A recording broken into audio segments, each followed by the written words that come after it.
You know, sometimes you hear a single line of dialogue from a character and it just clicks. It tells you everything you need to know about them. Well, today we are diving deep into one of those lines. A villain's declaration that's so much more than just a threat. It's a strategy, it's a statement of identity, it's a whole philosophy, all tangled up in just a few words. Let's pull this thing apart. Okay, so here it is. At first glance, it just sounds like a pretty standard villain monologue, right? But seriously, every single word here is a clue. This isn't just empty boasting. It's his entire game plan, his mission statement, and honestly, a challenge to the very idea of a hero. It's so packed with meaning, we really have to break it down piece by piece. So that's the big question, isn't it? What is actually going on in his head when he says this? What is he revealing about his grand plan in this one single moment? Let's get into it. All right, so let's start at the beginning. And what's so interesting is that it doesn't begin with a threat, but with a question. This is his opening move, the moment he takes a look at the chessboard. I mean, think about it. He doesn't start with, I'm going to destroy you. He starts by asking himself what to do. That tells you right away that we're dealing with a thinker, a strategist. He's calmly weighing his options, right in the middle of this huge confrontation. It's the quiet calculation before the storm hits. And that moment of thought brings him to a very clear dilemma. He's got two huge targets right in front of him, but he can only go after one first. And this is the critical decision point.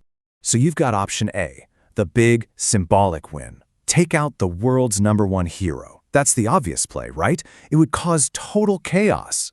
But then there's option B, a much more personal, ideological target, the one he calls his brother. See, that's not just some guy, that's a legacy. He's literally choosing between destroying the symbol of heroism and destroying its very soul. So, faced with that choice, he makes a hard pivot.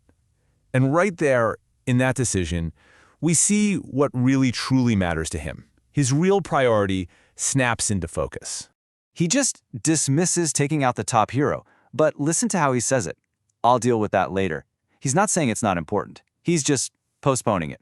This tells us that taking down the public face of heroism takes a back seat to something much, much deeper. And boom, here it is, the true priority. That phrase, now that it's come to this, is so important. It's like the chaos of the moment has given him perfect clarity. The ideological war against his brother, the very core of his opponent's heroism. That's the real mission now. It's personal.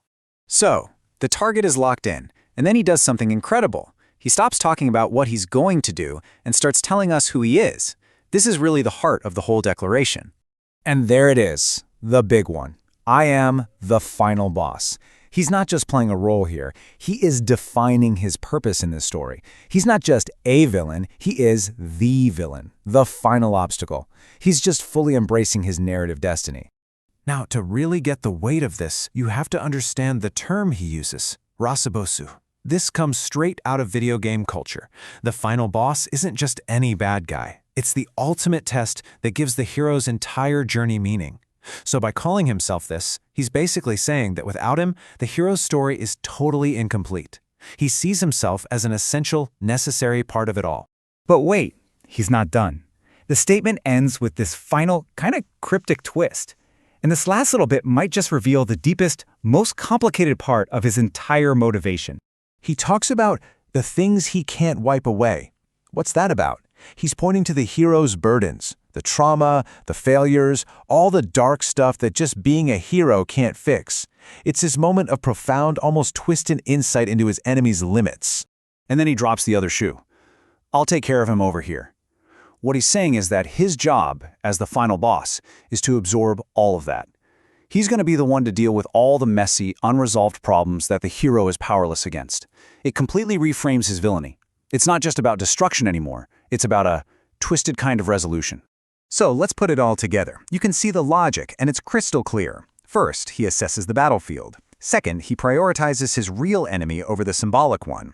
Third, he proclaims himself as the necessary conclusion to the hero story. And finally, he declares his ultimate purpose, to take on the burdens the hero can't handle. It's a chillingly complete worldview, all delivered in a single breath. And that leaves us with one last thing to chew on.